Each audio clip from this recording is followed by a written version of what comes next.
మార్కాపురం జిల్లా పొదిలి పట్టణంలో దేశవ్యాప్తంగా చేపట్టిన మెడికల్ షాపుల బంద్లో భాగంగా స్థానిక మెడికల్ షాపులన్నీ మూసివేసి నిర్వాహకులు తమ నిరసన వ్యక్తం చేశారు. పొదిలి పెద్ద బస్టాండ్ సెంటర్ నుండి చిన్న బస్టాండ్ మీదుగా తహసీల్దార్ కార్యాలయం వరకు ర్యాలీ నిర్వహించి అనంతరం తహసీల్దార్కు వినతి పత్రం సమర్పించారు.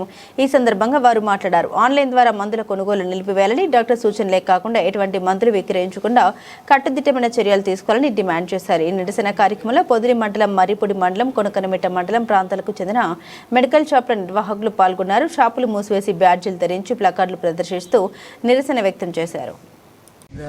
సందర్భంగా చిన్న బస్ స్టాండ్ అన్ని షాపుల దుకాణాలు మూసివేశాము. పెద్ద బస్ స్టాండ్ నుంచి రథం రోడ్డు మీదుగా చిన్న బస్ స్టాండ్కి వచ్చి ఎంఆర్ఓకి వినతి పత్రం ఇచ్చాము.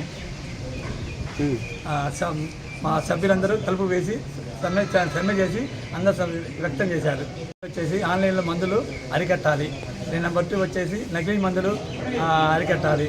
తర్వాత కార్పొరేట్ సంస్థల్లో అధిక డిస్కౌంట్ ఇస్తున్నారు. ప్లస్ ప్రిస్క్రిప్షన్ లేకుండా మందుల అమ్మకాలు నిలిపివేయాలి. గతంలో కూడా ప్రభుత్వానికి మేము నిర్ణయించాము, అదేమీ సమయంగా పట్టించుకోలేదు. ఈసారి ఏదైనా కాకపోతే ఎక్కువగా దీన్ని తీవ్రంగా చేయటకు మేము నిర్ణయించుకున్నాము.